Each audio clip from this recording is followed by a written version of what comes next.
Hello guys, আজকের ভিডিওতে আমি কালী পুজোর কিছু মুহূর্ত তুলে ধরবো। আমি এখন আছি গাজীরহাট। আমার দেখা মতে অনেক বড় কালী পুজো হয় এখানে। শুধু আমি না, আমাদের আশেপাশে যতগুলো অঞ্চল আছে সবাই জানে যে এখানে কত বড় আকারে কালী পুজো উদযাপন করা হয়। তারপরেও যদি আপনার ভালো ডিটেলস এর ধারণা লাগে, আমি জানি না আপনি আমার এই ভিডিওটা কোথা থেকে দেখছেন, ফেসবুক নাকি ইউটিউব। তবে ইউটিউবে গিয়ে গাজীরহাট কালী পুজো লিখে একটু সার্চ দিবেন, তাহলে আপনি আরো ভালো ধারণা পেয়ে যাবেন যে এখানে কি অবস্থা হয় কালী পুজোর দিন। আজ যারা ইতিমধ্যে জানেন, all the best, you are lucky. তো আজ আমি শুধু শুধু এন্ট্রি দিয়ে সময় নষ্ট করবো না, কারণ আপনারা অনেকে আমাকে চেনেন। আর যারা চিনে না, সমস্যা নেই, আস্তে আস্তে পরিচিত হয়ে যাব। তাই চিন্তা করছি যে আজকের সরাসরি ভিডিওতে চলে যাব। আজকের দিনটা অনেক স্পেশাল, কারণ আমি হয়তো বা প্রথমবার পরিবারের সাথে যাচ্ছি কালী পুজোয়, তাও আবার গাজীরহাট। ভাবা যায়, সমস্যা নেই, মা কালী যেন এই বছর যেতে না যেতে আমাদের পরিবার আরো একটা সদস্য বাড়িয়ে দেয়। কি ভাই, আরো একটা সদস্য বাড়িয়ে দেয়, এই কথাটার মানে বোঝেন নাই? আপনি যদি না বুঝেন, আপনি এখনো ছোট ভাই, বাসায় যান, কার্টুন দেখেন। যাই হোক, কথা বলতে বলতে কিন্তু চলে আসলাম আমাদের Kalibari. This is so beautiful place in Bangladesh.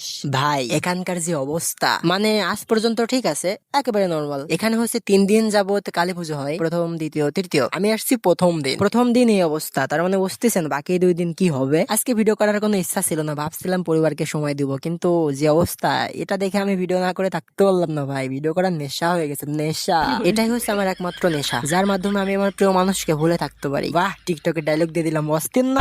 আরে এই ডায়লগটার জন্য তো একটা লাইক দিতে হবে ভাই। যাই হোক, লেডিস এন্ড জামা প্যান্ট, আজকে কিন্তু অস্থির একটা মজা হয়েছে ভাই। আপনি যদি কানা হন তাইলে আপনার চোখ ঠিক হয়ে যাবে, আর যদি আপনার চোখ ভালো হয় তাইলে আপনি এখানে এসে কানা হয়ে যাবেন। মানে লাইটিং এর যে অবস্থা, আমার কাছে তো এটাই মনে হয়েছে। সব থেকে ভালো লাগছে এই শোতে এসে, যারা শোর মানে বুঝেন না তারা একটু গুগল ট্রান্সলেট করেন, কারণ আমি এই জিনিসটা আপনাদের এক্সপ্লেইন করে বুঝাতে পারবো না। কারণ এমন কিছু জিনিস থাকে না যে নিজে বুঝে বাট অন্যকে বোঝানো যায় না, এটা হচ্ছে এরকম একটা ব্যাপার। যাই হোক, কিছু কাপল আমার ভিডিও দেখছে আর মনে মনে ভাবছে যে প্রিয় মানুষকে নিয়ে এখানে ঘুরতে যাবে। ওকে ফাইন, আসো, সমস্যা নেই। বাট আমি একটা জিনিস বলি ভাই, পকেট গরম আছে তো, কারণ এখানে যে জিনিসপত্রের দাম ভাই, আপনার মাথা ঘুরে যাবে। 30 টাকার এক প্লেট ফুচকার দাম 60 টাকা, ভাবা যায়? আর বলবো না, দ্যাটস ইট। আর যদি প্রিয় মানুষটা এমন হয় যে 10 টাকা চা, 20 টাকা দামের একটা গোলাপ আর ফুটপাতে বিক্রি হওয়া চুরি, এতটুকু আপনার সামর্থ্য থাকার পরেও আপনার সাথে আসছে, তাহলে ঠিক আছে। কিন্তু এই স্বার্থের দুনিয়ায় আপনি এমন মানুষ কই পাবেন ভাই? তাই একা আসেন, এনজয় করেন, আর যদি পেয়ে যান তাহলে আপনি অনেক ভাগ্যবান। আপনাদের জন্য শুভ কামনা। তো দেখা হচ্ছে অন্য কোনো ভিডিওতে। ভালো থাকবেন আর ভালো রাখবেন প্রিয় মানুষটাকে, যেন হারায় না যায়। আর আপনি যদি দ্বিতীয় দিনের ভিডিও দেখতে চান, অবশ্যই কমেন্টে হাত তুলেন। তো দেখা হচ্ছে অন্য কোনো ভিডিওতে। টাটা।